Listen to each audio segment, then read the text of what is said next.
LibreOffice Impress এর পরিচিতি সংক্রান্ত এই টিউটোরিয়ালে আপনাদের স্বাগত।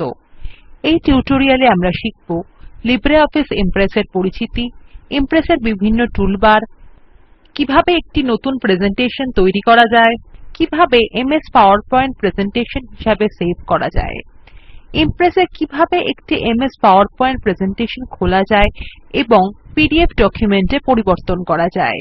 লিব্রিঅফিস ইমপ্রেস হল লিব্রিঅফিস সংকলনের প্রেজেন্টেশন পরিচালক। সুন্দর প্রেজেন্টেশন তৈরি করতে এটি ব্যবহার করা হয়। এটি মাইক্রোসফট অফিস পাওয়ারপয়েন্ট এর সমতুল্য। এটি বিনামূল্য এবং ওপেন সোর্স সফটওয়্যার, তাই এটি কোনো সীমাবদ্ধতা ছাড়াই বিতরণ এবং পরিবর্তন করা যায়। লিব্রিঅফিস সংকলন ব্যবহার করতে আপনি অপারেটিং সিস্টেম হিসেবে মাইক্রোসফট উইন্ডোজ 2000 বা তার উচ্চতর সংস্করণ MS Windows XP, MS Windows 7 ব্যবহার করবেন, অথবা আপনি GNU/লিনাক্স ব্যবহার করতে পারেন।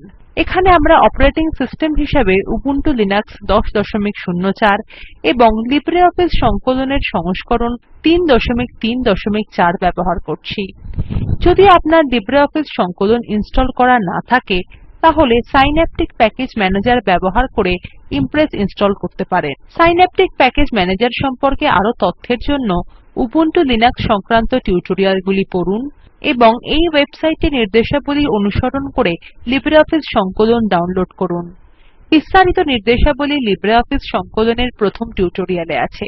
ইমপ্রেস ইনস্টল করার সময় কমপ্লিট বিকল্পটি নির্বাচন করবেন। যদি আপনার আগেই লিব্রিঅফিস সংকলন ইনস্টল করা থাকে, তাহলে সেটি খুঁজে পেতে কম্পিউটারের পর্দার উপরের বাঁদিকের অংশের অ্যাপ্লিকেশনস বিকল্পটি ক্লিক করুন। তারপর প্রথমে অফিস এবং তারপর লিব্রিঅফিস বিকল্পটির উপর ক্লিক করুন। একটি নতুন ডায়লগ বক্স খুলে গেছে যাতে লিব্রিঅফিস এর বিভিন্ন অংশ দেখা যাচ্ছে। লিব্রিঅফিস ইমপ্রেস ব্যবহারের জন্য প্রেজেন্টেশন বিকল্পটির উপর ক্লিক করুন। ক্রিয়েট ক্লিক করুন। এটি প্রধান ইমপ্রেস উইন্ডোতে একটি খালি ডকুমেন্ট খুলবে। এখন এই ইমপ্রেস উইন্ডোর বিভিন্ন অংশের সম্পর্কে জানা যাক।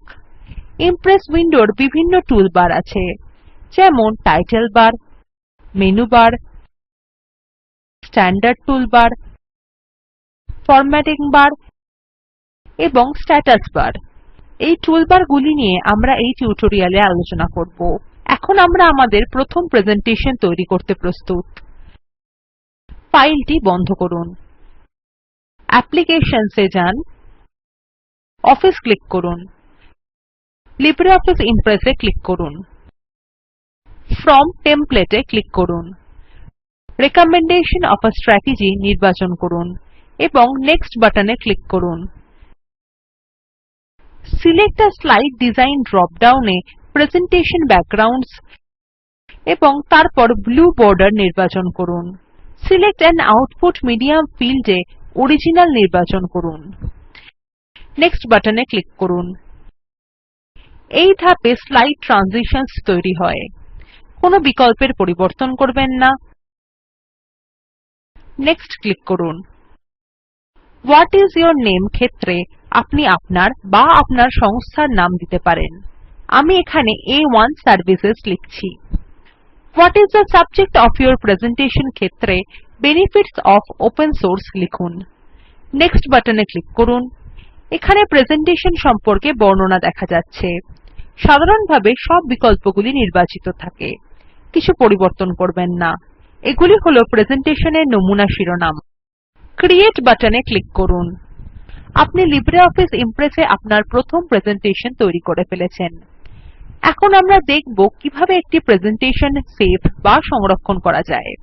ফাইলে গিয়ে তারপর সেভ এ ক্লিক করুন। সেভ ডায়লগ বক্স খুলে গেছে। এই ফাইলটির নাম হিসাবে স্যাম্পল ইমপ্রেস লিখুন এবং সেভ বাটনে ক্লিক করুন।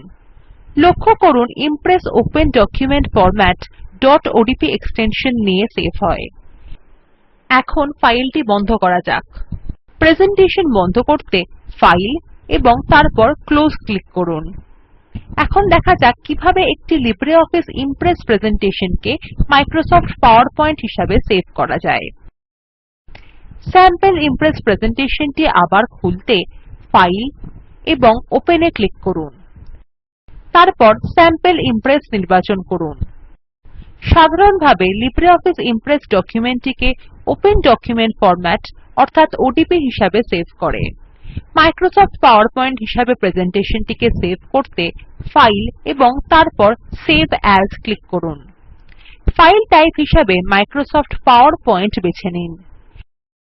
যেখানে আপনি ফাইলটি সেভ করতে চান সেই অবস্থান বেছে নিন। সেভ বাটনে ক্লিক করুন। কিপ কারেন্ট ফরম্যাট বাটনে ক্লিক করুন। ফাইলটি এখন পিপিটি হিসাবে সেভ হয়ে গেছে। ফাইল এবং তারপর ক্লোজ এ ক্লিক করে ফাইলটি বন্ধ করুন। এখন আমরা শিখব কিভাবে লিব্রিঅফিস ইমপ্রেস এ মাইক্রোসফট পাওয়ারপয়েন্ট প্রেজেন্টেশন খুলতে হয়। ফাইল তারপর ওপেন ক্লিক করুন। যে পিপিটি ফাইলটি খুলতে চান সেটি খুঁজে নিন। ফাইলটি নির্বাচন করুন, ওপেন ক্লিক করুন। পরিশেষে আমরা শিখব কিভাবে একটি লিব্রিঅফিস ইমপ্রেস প্রেজেন্টেশনকে পিডিএফ ফাইলে পরিবর্তন করা যায়। ফাইল, এক্সপোর্ট এএস পিডিএফ এ ক্লিক করুন। পিডিএফ অপশনস ডায়লগ বক্সে সব বিকল্পগুলি অপরিবর্তিত রাখুন। এক্সপোর্ট বাটনে ক্লিক করুন। ফাইল নেম ক্ষেত্রে স্যাম্পল ইমপ্রেস লিখুন।